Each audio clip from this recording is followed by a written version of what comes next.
Fala pessoal, boa tarde. Eu faço plantão de 36 horas quase todos os finais de semana numa cidade do interior aqui de São Paulo. E tive dois casos bacana em esse plantãozinho de 36 horas no sábado e no domingo. Tive dois casos interessantes que eu vou trazer para vocês. O primeiro que eu vou comentar foi o que chegou ontem, no domingo, exatamente às 19 horas. Eu já estava com a minha mochilinha pronta para ir embora, já estava recolhendo as minhas coisas, esperando o próximo plantonista chegar. E chega exatamente às 19 horas, que é na hora que a gente passa o plantão, chega a técnica de enfermagem do serviço e me chamando, doutor, chegou uma intercorrência lá na frente, é um facada. Falei, meu Deus do céu, chegou essa hora. Aí eu fui lá ver, fui avaliar a paciente, ela estava inicialmente ansiosa, né, porque tinha brigado, entrado em luta corporal por uns problemas lá numa residência lá e sofreu duas lesões por arma branca. Inicialmente, olhando a lesão de longe, você não acreditaria que poderia ter causado um problema tão grave como chegou a ocorrer. Eu vi lá uma lesãozinha de aproximadamente 1 centímetro na região infraescapular do lado direito e uma outra lesãozinha também de aproximadamente 1 centímetro no antebraço esquerdo. Na primeira vista, assim, a paciente estava bem, estava sob efeito de álcool, que ela tinha comentado. Fiz uma anamnese rápido e fui observando ela ali. Eu vi que as lesõezinhas eram pequenininhas. Eu falei, aquela ali é superficial, não parece ter nada, né? Coloquei ela lá deitada, né? Já fizemos o protocolo, o pessoal pegou acesso nela, que ela estava um pouquinho ansiosa. É uma paciente que já tem antecedente de problemas de ansiedade, crise de pânico, uma paciente que já tem um antecedente ali de alguns problemas psiquiátricos e aí se envolveu nessa briga, né? Então estava bastante ansiosa. Aí fui realizar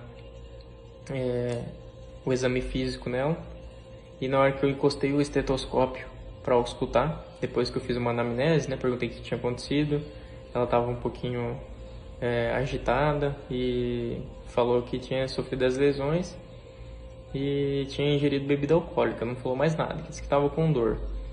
Aí fui examinar, coloquei ela de lado, que ela não estava reclamando de bastante dor, coloquei ela em decúbito lateral esquerdo e fui auscultar. Quando eu fiz a ausculta do tórax da paciente, né, primeiramente fiz a inspeção, visualizei a lesão, depois eu fiz a palpação ali em volta da ferida, eu percebi que tinha alguma coisa alterada, percebi umas crepitações. Aí na hora que eu fui auscultar, eu percebi que o murmúrio vesicular estava diminuído em todo o campo pulmonar direito e se dava para auscultar também no estetoscópio quando a gente comprimia a pele, aquelas bolinhas de ar ali crepitando, né? Que a gente chama de enfisema subcutâneo.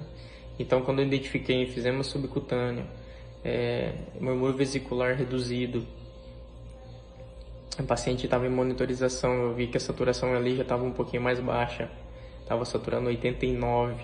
Inicialmente ela estava com a saturação boa, mas como foi evoluindo, né, essa lesão, então eu observei e pedi para fazer os procedimentos básicos, né, a monitorização. Já iniciamos ali o ABCDE do trauma, né, colocamos o oxigênio a 10, 12 litros por minuto na máscara.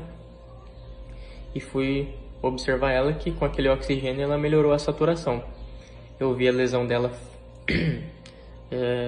a parte lá posterior do tórax, pequenininha pra caramba, não dava para imaginar que ia causar esse problema maior. Então eu fiz o diagnóstico clínico de um pneumotórax, né? Inicialmente pressão boa, saturação boa com oxigênio e levantei a hipótese, né, de um pneumotórax. Então, como a paciente estava estável, eu até comentei, falei, ó, vai chamando o raio-x aí, que a gente faz um raio-x para confirmar o diagnóstico, vamos ver o tamanho dessa lesão aí. E já liguei pedi para infundir um ringer lactato, fiz a analgesia, remédio para dor, e fui observando ela ali. Ela foi ficando um pouquinho mais ansiosa, foi ficando taquipneica, e pressão boa, tudo normal, sem sinais de instabilidade hemodinâmica. raio-x chegou rápido. Aí eu já pedi para preparar material que o tratamento dessa suspeita diagnóstico, né, do pneumotórax é feito através de drenagem, né? Drenagem do tórax para resolver o problema. Então eu já pedi para preparar o material, foram procurar, é um lugar com pouco recurso, mas encontraram ali um frasco que daria para usar, um frasco pequeno.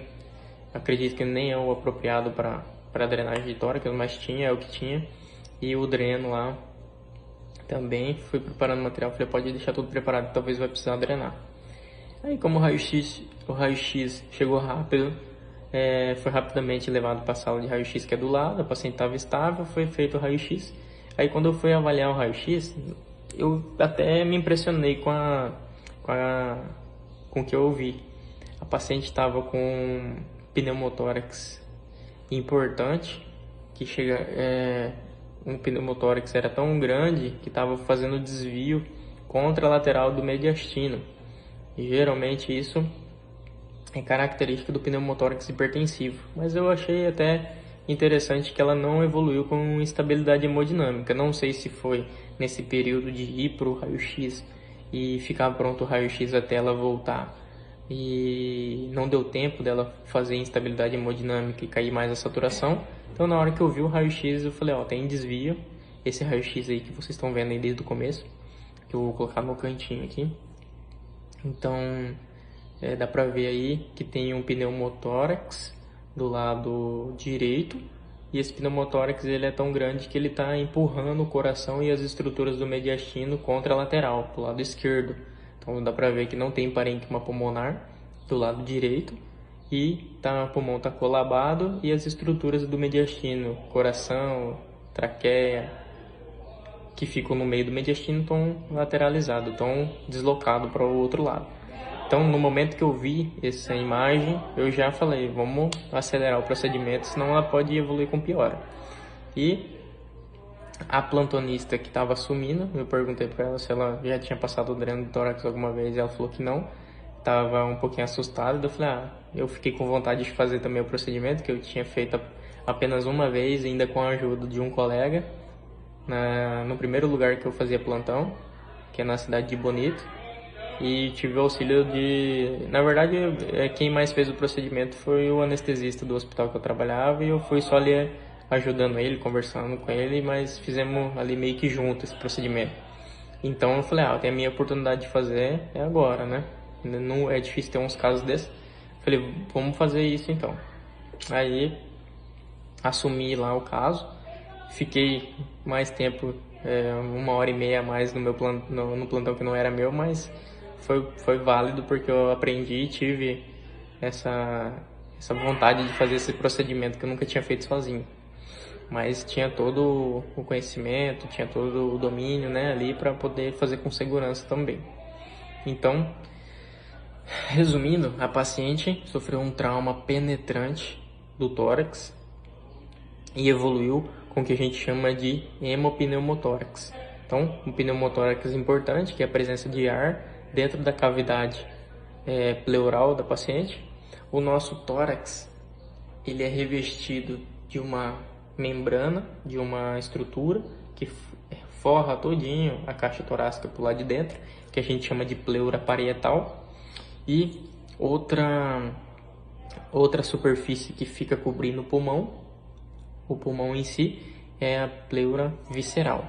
Entre a pleura parietal e a pleura visceral existe um espaço que a gente chama de o espaço pleural, onde tem o líquido pleural que permite ali o deslizamento entre as pleuras para permitir a expansibilidade do pulmão e ele cumprir a sua função. Quando existe uma lesão penetrante do tórax, perfura o pulmão e entra ar no espaço pleural. Então, quando entra ar nesse espaço pleural, entre a pleura parietal, que forra a caixa torácica, e a pleura visceral, que cobre o pulmão, ele perde essa continuidade, perde essa aderência entre as pleuras, muda a pressão no espaço pleural, isso leva ao colabamento do pulmão. Então, esse líquido pleural e o contato entre elas, onde tem ali Esse líquido, ele permite que essas estruturas ficam juntas, então impede o colabamento do pulmão. A partir do momento que essas estruturas perdem o contato devido ao ar ou algum líquido ali dentro, principalmente ar, no caso do trauma torácico penetrante, ele vai colabando, o pulmão vai murchando, porque ele não tem mais esse contato com a pleura parental, porque existe ar ali dentro. Então, o pulmão fica colabado, ele vira uma esponja pequena e não se expande. Então, esse ar aí vai comprimindo e vai prejudicando a função respiratória do paciente. Uma vez que esse acúmulo de ar é tão significativo que ele começa a aumentar muito de um lado do tórax, ele começa a comprimir o pulmão saudável do outro lado. Então, comprime o pulmão saudável do outro lado, piora a função respiratória, e quando ele desvia as estruturas do meio do tórax, como por exemplo o coração está no meio, ele é desviado, ele acaba formando uma angulação dos vasos sanguíneos da base, que a gente chama. Isso diminui o retorno venoso para o coração e o paciente evolui com instabilidade hemodinâmica, turgência jugular e comprometimento mais importante da respiração, por comprometer o pulmão que está saudável do outro lado. Então, a sua conduta imediata diante de um pneumotórax hipertensivo é a punção de alívio, né? Você faz uma toracocentese de alívio, que é você apenas puncionar e tirar aquele ar que está em excesso ali. Você resolve aquela parte mais crítica e salva o seu paciente. Como o meu paciente não estava fazendo instabilidade hemodinâmica, estava com uma saturação boa, eu parti direto para toracostomia com drenagem sob selo d'água, que é o tratamento definitivo do pneumotórax. Então, a paciente estava com a ferida, que estava entrando ar ali naquela ferida, machucou o pulmão. E então, inicialmente, você vai fazer, se for um pneumotórax hipertensivo, você vai fazer a toracocentese de alívio. E se for essa ferida, que a gente chama ferida torácica aspirativa, que é quando ela entra ar por ali e vai piorando aquela ventilação, e vai entrando ar e vai formando pneumotórax, você faz o curativo de 3 pontas. Foi feito inicialmente o curativo de 3 pontas, onde você oclui apenas 3 pontos daquele curativo e deixa uma ponta aberta para que o ar saia durante a expiração e não entre ar durante a inspiração.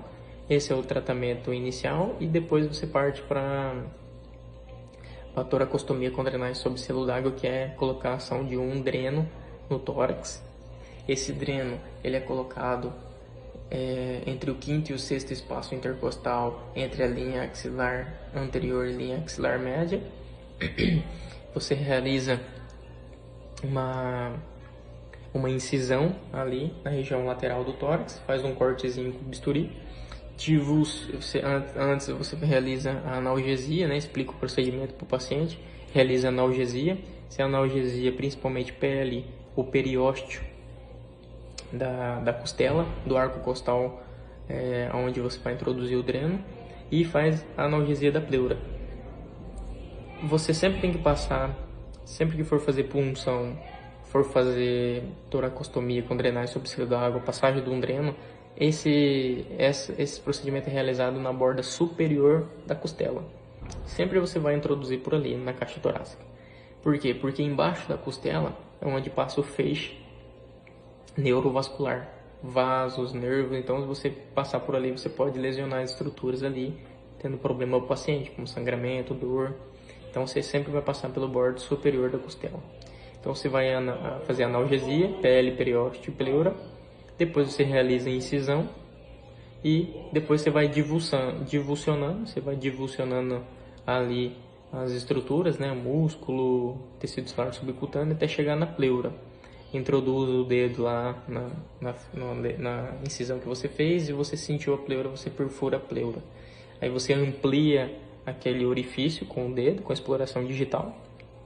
E depois você mede, você já vai ter medido, né, o dreno, que você vai fazer da ponta do dreno do manúbrio até o mamilo da paciente, aproximadamente.